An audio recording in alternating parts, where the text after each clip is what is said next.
Assalamu alaikum warahmatullahi wabarakatuh. How are you, dear students? And how are your family members? Brothers, as you know, yesterday we were reading about affirmative sentences of present perfect tense, and also we have read about negative sentences of present perfect tense. But dear students, today we are going to read about interrogative sentences of present perfect tense. Yesterday we have known the rule and regulation of present perfect tense, and also we have known what is the definition of present perfect tense in Urdu language, and how can we will recognize the sentences of present perfect tense also we have known. And like this we have learned the rule and regulation of negative sentences of present perfect tense. But students, today we will read about the rule and regulation of interrogative sentences. अजीज तलबा, कल हम और आपने present perfect tense के कायदे को और कैसे हम उसको पहचानते हैं, उस नियम को, उसकी पहचान को और उसके रूल्स और रेगुलेशंस को, उसके नौ और सर्फ के कवायद को अच्छी तरह से समझ चुके हैं। और साथ ही साथ इसकी जो एक्सरसाइज थी, एक्सरसाइज नंबर 29 और इसी तरीके से नेगेटिव सेंटेंसेस का जो कायदा था उसको भी जाना, कहाँ पे नॉट का इस्तेमाल करना है, कहाँ पर यट का इस्तेमाल करना है। साथ ही साथ एक्सरसाइज नंबर 30 को भी हम लोग पढ़ चुके हैं। अब इसके बाद में जो आज हमें पढ़ना है, जिसके बारे में आप लोगों को कल ही बता दिया गया था कि इंट्रोगेटिव सेंटेंसेस को पढ़ करके आना है, खुद से उसकी तैयारी करके आना है ताकि यहाँ समझने में आसानी हो। अजीज तलबा, आप जानते हैं और इससे पहले भी बताया गया है कि इंट्रोगेटिव यानी सवालिया जुमले, इंट्रोगेटिव सेंटेंसेस यानी कि सवालिया जुमले जैसा कि आपको इससे पहले कई टेंसेस में बताए गए हैं कि दो तरीके से होते हैं। यानी सवाल हम दो तरीके से पूछ सकते हैं, कर सकते हैं। एक हमारा सवाल होगा कि जुमले के शुरू में क्या लफ्ज होगा, जैसे क्या तुम खा चुके हो, क्या तुम पी चुके हो, क्या तुम पढ़ चुके हो, क्या तुम्हारा दोस्त स्कूल जा चुका है, क्या उसने एक कलम खरीद लिया है, क्या उसने अपनी कॉपी पूरी कर दी है। तो ये इस तरीके के सेंटेंस जिसके शुरू में क्या पूछा जाता है। लेकिन दूसरा है कि हमारा जो सवालिया लफ्ज होता है वो जुमले के बीच में होता है। जैसे तुमने क्यों खा लिया है, तुम पढ़ने क्यों गए थे, तुम क्यों सो चुके हो, तुमने ये काम कब कर लिया है। इस तरीके से बीच में सवाल पूछा जा रहा है। तो अब इन दोनों में जब हम इंग्लिश बनाएंगे इसकी, तो there are a lot of difference. तो यहाँ पे एक बहुत बड़ा फर्क होगा। पहला जो हमारा टेंस होगा, पहला जो हमारे जुमले होंगे, सेंटेंसेस होंगे, यानी जिसमें ये पूछा गया है कि सवालिया लफ्ज शुरू में आता है, तो उसकी सूरत क्या होगी। और बीच में आया है तो उसकी सूरत क्या होगी। अजीज तलबा, आज इसी सिलसिले में बात होगी और ये भी पढ़ेंगे कि हम इंट्रोगेटिव सेंटेंसेस में नॉट का इस्तेमाल करना चाहते हैं तो कहाँ करेंगे। अजीज तलबा, ये बुनियादी बातें थी और इसी के तहत आज इस पर गुफ्तगू होगी और हम सबको इसके बारे में अच्छी तरीके से जानने की कोशिश करनी चाहिए। देखिए, सबसे पहले कॉपी निकालिए, लिखिए interrogative sentences of present perfect tense. लिखिए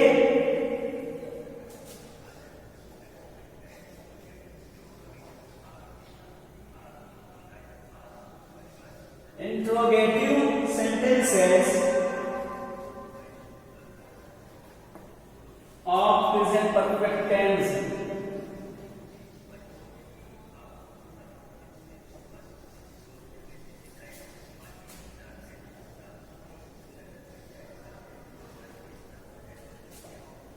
present perfect tense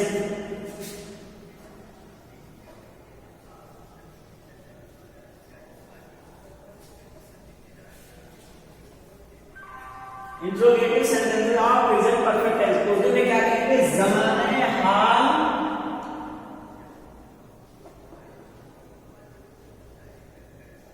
हाल के मुकम्मल, ज़माने हाल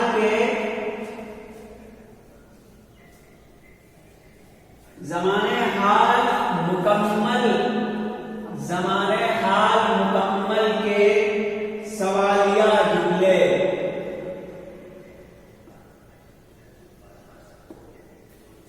interrogative sentences of present perfect tense, ज़माने हाल मुकम्मल के सवालिया जुमले।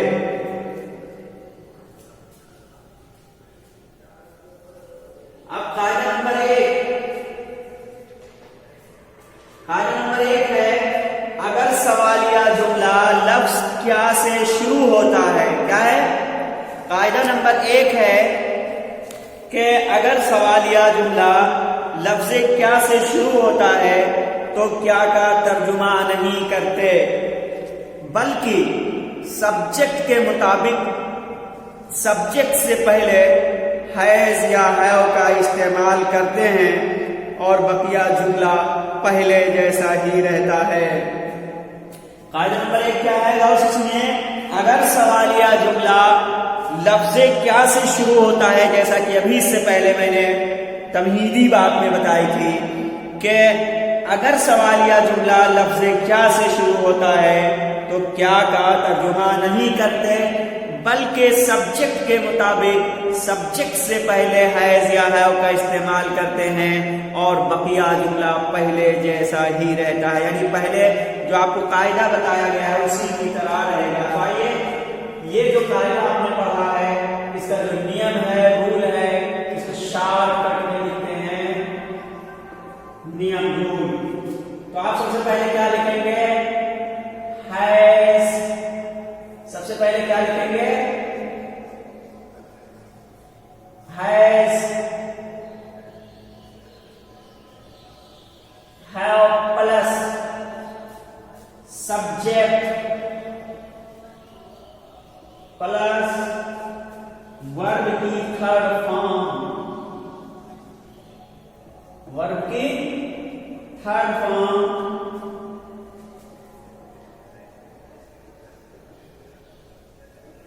Plus object, plus object. यानी पहला कायदा जो आप पढ़ रहे हैं, यानी अगर सवालिया जुमला लफ्ज क्या से शुरू होता है तो क्या का तर्जुमा नहीं करते, बल्कि सब्जेक्ट के मुताबिक सब्जेक्ट से पहले हैज या हैव का इस्तेमाल करते हैं। यहाँ देखिए, ये आपका सब्जेक्ट है, इसी के मुताबिक हम हैज को या हैव को लेकर आएंगे। यानी अगर हमारा सब्जेक्ट वाहिद है तो हम हैज का इस्तेमाल इस सब्जेक्ट से पहले करेंगे जुमले में, और अगर ये जमा है तो इस सब्जेक्ट जमा होने का एतबार करते हुए हैव का इस्तेमाल करेंगे। इसके बाद में जिस जुमले को हमें लिखना है वो वर्ब की थर्ड फॉर्म को लेकर आएंगे, और फिर इसके बाद में ऑब्जेक्ट यानी कि मफऊल का जिक्र करेंगे।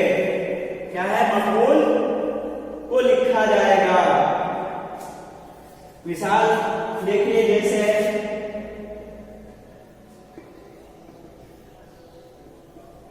क्या उन्होंने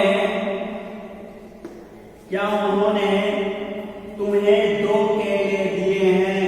क्या उन्होंने तुम्हें 2 केले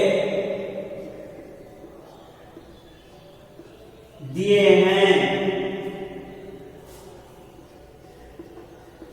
अब ये देखिए, ये लफ्ज आपका सवालिया जुमला क्या से शुरू है, तो इसकी अंग्रेजी बनाएंगे तो सबसे पहले हम फाइल को देखेंगे। क्या उन्होंने, तो देखिए ये जमा है और कायदा आपने क्या पढ़ा है कि सब्जेक्ट से पहले है का इस्तेमाल सब्जेक्ट के एतबार से करेंगे। तो आप क्या बनाएंगे?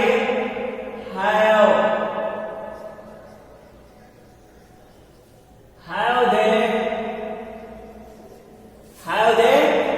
अब इसके बाद में हैव दे गिवन, देना गिव, इसका थर्ड फॉर्म आ गया given. Have they given you, have they given you 2 bananas, 2 bananas। Have they given you 2 bananas? क्या उन्होंने तुम्हें 2 केले दिए हैं? अब यहाँ देखिए, ये आपका फाइल क्या है? जमा है। यहाँ पे फाइल देखिए जमा है, इसी का एतबार करके यहाँ ये have लाया है। इसके बाद में ये लेकर के आए हैं ये वर्ब की थर्ड फॉर्म, फिर बाकी जुमले को लेकर के आया जाएगा। तो ये हो गया। और उसके बाद में अब इसी तरीके से फाइल अगर हवाई हो तो हैज को लेकर आएंगे, बाकी जुमला ऐसे ही लिखेंगे। ये कायदा नंबर 1 के तहत हुआ। अब इसके बाद में अगर सवालिया जुमले के दरमियान में सवालिया लफ्ज जैसे क्यों, कहां, कब वगैरह आ जाए तो सबसे पहले उन अल्फाज की अंग्रेजी लिखते हैं और बकिया जुमला कायदा नंबर 1 के मुताबिक रहेगा। ये जो कायदा नंबर 1 के मुताबिक रहेगा। देखिए इसको कैसे बनाएंगे, इस फार्मूले को। रूल क्या करेंगे? WH। असल में ये जो सवालिया अल्फाज होते हैं इनको इंग्लिश में WH फैमिली बोलते हैं, इसलिए यहां मैंने WH लिख दिया है। जैसे व्हाट, वेयर, व्हेन, व्हिच वगैरह ये सब WH फैमिली कहलाते हैं। तो अब यहाँ WH फैमिली प्लस हैज या have plus subject, has have plus subject plus verb की थर्ड फॉर्म प्लस ऑब्जेक्ट। ये कायदा होगा।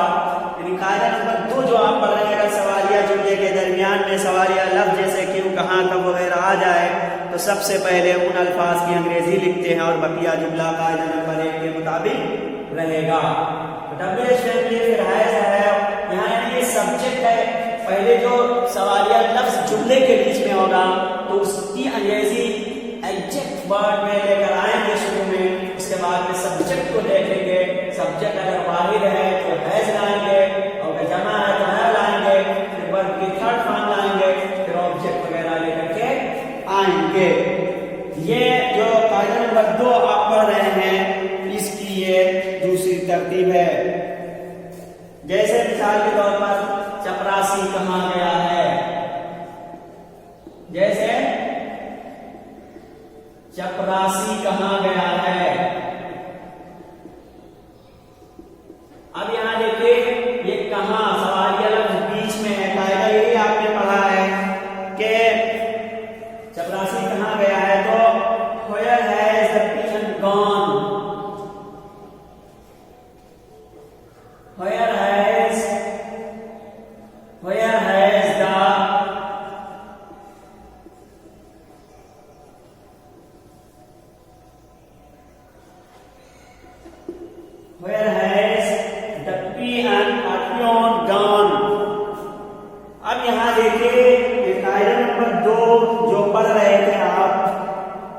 सवालिया जुमले के दरमियान में सवालिया लफ्ज जैसे क्यों, कहाँ, कब वगैरह आ जाए तो सबसे पहले उन अल्फाज की अंग्रेजी लिखते हैं और बकिया जुमला कायद नंबर 1 के मुताबिक रहेगा।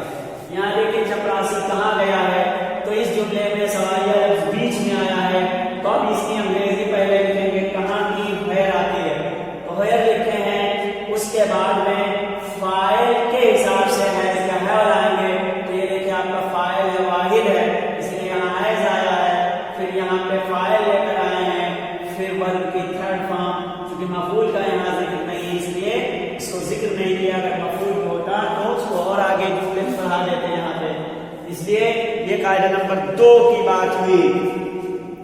अब इसी में कायदा नंबर 3 को देखिए कि अगर सवालिया जुमला मंफी भी है तो नॉट के लिए, अगर सवालिया जुमला मंफी भी है तो नहीं के लिए नॉट का इस्तेमाल वर्ब की थर्ड फॉर्म से पहले करते हैं। क्या है?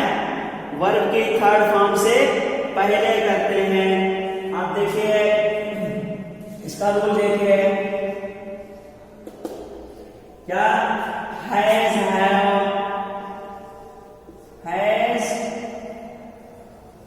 Have plus subject plus verb, subject plus not, subject के बाद में नॉट प्लस वर्ब की थर्ड फॉर्म, वर्ब की थर्ड फॉर्म प्लस ऑब्जेक्ट।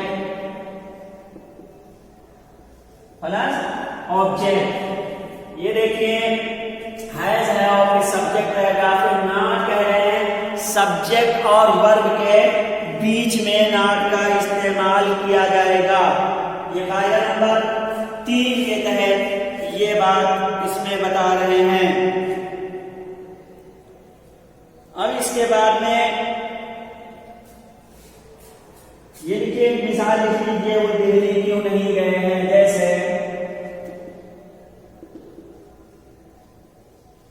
वो दिल्ली क्यों नहीं गए हैं,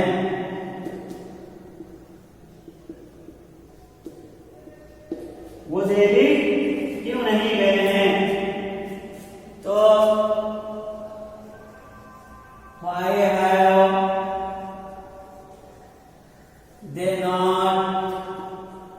have they not gone to Delhi?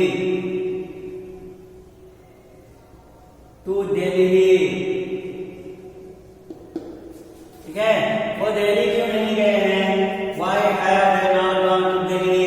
अब यहाँ देखिए चूंकि आपका ये सवालिया लफ्ज बीच में आया है, इसलिए इसकी अंग्रेजी यहाँ लेके आए पहले, फिर फाइल चूंकि जमानत है उसके हिसाब से है लाए हैं, फिर फाइल लाए हैं। अब नाट आप कायदा ये पढ़े हैं कि नाट का इस्तेमाल कायदा नंबर 3, अगर सवालिया जुमला मंफी भी है तो नहीं के लिए नाट का इस्तेमाल वर्ब की थर्ड फॉर्म से पहले करते हैं। तो यहाँ देखिए थर्ड फॉर्म इससे पहले किए हैं, जस्ट इससे पहले किए हैं, तो ये कायदा नंबर 3 हुआ। और इसके बाद में कायदा नंबर 4 के तहत बता रहे हैं अभी तक के लिए सो फार या यट और कभी के लिए नेवर का इस्तेमाल करते हैं।